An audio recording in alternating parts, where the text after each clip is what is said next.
جس کو خون سے لکھا جائے تو شاید بھی کم ہو.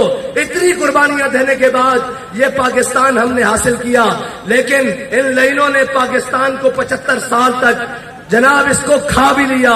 اس کو جس کا دل چاہا, جہاں سے دل چاہا, اس نے اس کو کھایا بھی, توڑا بھی, اور جو نقصان پہنچا سکتا تھا نقصان پہنچایا بھی.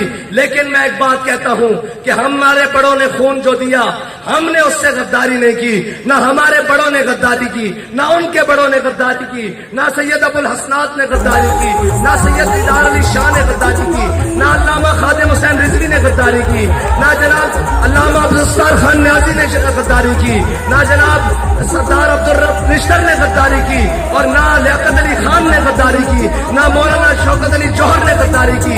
ہمارے بڑوں نے اس پاکستان کے ساتھ اور اس پاکستان کے نعرے کے ساتھ غداری نہیں کی.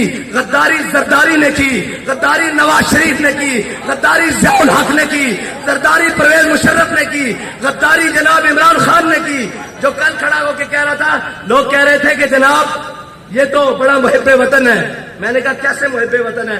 کہتا ہے جی وہ بہت بڑے اسٹیڈیم میں جہاں ہزاروں لوگ آتے ہیں وہاں کھڑا ہو کے قومی ترانہ پڑا ہے. میں نے کہا تجھے منافق کا نہیں پتا, یہ تو قومی ترانہ ہے, منافق تو پیچھے کھڑے ہو کر فرض نمازیں پڑھ رہے تھے.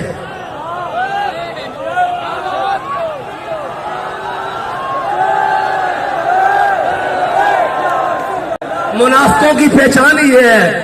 منافق تو پیچھے کھڑے ہو کر فرض نمازیں پڑھ رہے تھے, جمعے والے دن پہلے ممبر پہ کھڑے ہو جاتے تھے.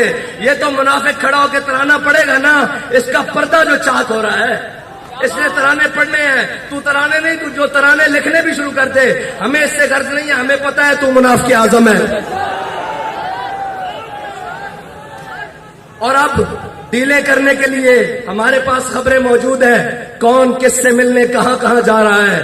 یہ یاد رکھنا, وہ کوئی بھی ہو جس نے اس پاکستان کے ساتھ کسی قسم کی بھی غداری کی ہے, تحریک لبیک پاکستان والے اس کے وجود کو قبول نہیں کریں گے, اس کے وجود کو قبول نہیں کریں گے.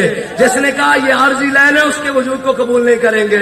جس نے کہا جناب ہم ایک ہی رحمان اور رام کو مانتے ہیں, اس کی وجود کو پاکستان والے قبول, تحریک لبیک پاکستان والے اور یہ ملت قبول نہیں کرے گی. اس لیے کہ وہ جس سے اس وطن کی جیل تو نہ کاٹی گئی اور بھاگ کر لندن جا کر بیٹھ گیا, جس کو لندن کے ایسی راس آئے ہوں اسے ملت کے درد کا کیا پتا, اسے قوم کے درد کا کیا پتا.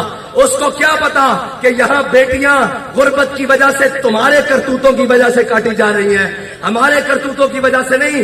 تم نے اس ملک کے عوام اور قوم کو اس حد تک لے جایا ہے کہ سارے دیکھ کر کہتے ہیں کہ یار یہ تم نے پاکستان حاصل کیا, یہ تم نے نعرہ لگایا, یہ تم نے اپنے وطن کے ساتھ کیا.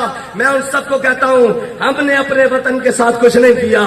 ہم نے لاشیں اٹھائیں, بھائی زخمی کروائے, بچے اپنی بچیاں جیلوں میں بھجوائی, اپنی خواتین کی جناب گھروں کی چادر اور چاردار دیواری کی پامالی کی, لیکن اپنے پاکستان کے خلاف ایک حرف نہیں بولا, ایک سوچا بھی نہیں, بلکہ یہ کہا کہ اوئے یہ پاکستان ہمارا ہے, یہ پاکستان ہمارے بڑوں نے بنایا ہے. ابھی فی الحال یہ کچھ جناب وہ چند ناہنجاروں اور غداروں کے ہاتھ میں ہے, لیکن یہ یاد رکھنا وہ کہہ گئے ہیں نا کہ منزلیں عشق کی آساں ہوئی چلتے چلتے.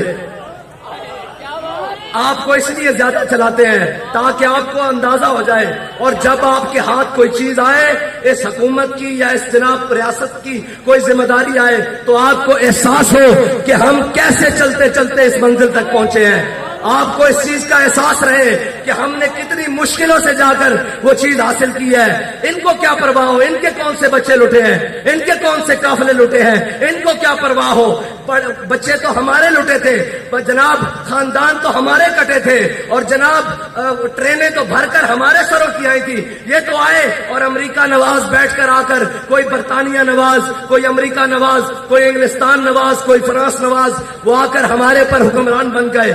یہ درد تو ہمیں ہے نا, یہ درد کو مزید بڑھانے کے لیے منزل عشق کی آساں ہوئی چلتے چلتے, منزل عشق کی آساں ہوئی چلتے چلتے, اور چمکا تیرا نقشے کفے پا آخر شب, اور چمکا تیرا نقشے کفے پا آخر شب. اور یہ یاد رکھنا منزلیں انہیں کو ملتی ہیں جو موسم کے اور گرمی اور سردی کا اور جو خزاں بہار کا انتظار نہیں کرتے، جو موسم کی سختی اور جناب گرمی کا نہ کرتے ہیں، شکایت کرتے ہیں، نہ موسم کی سختی اور گرمی کو جناب کو جانتے ہیں، ان کے لیے کہتا ہے شاعر کے سردی اور گرمی کے عذر پہ ہی چلتے، سردی اور گرمی کے عذر نہیں چلتے، سردی اور گرمی کے عذر نہیں چلتے، موسم دیکھ کے صاحب عشق نہیں ہوتا،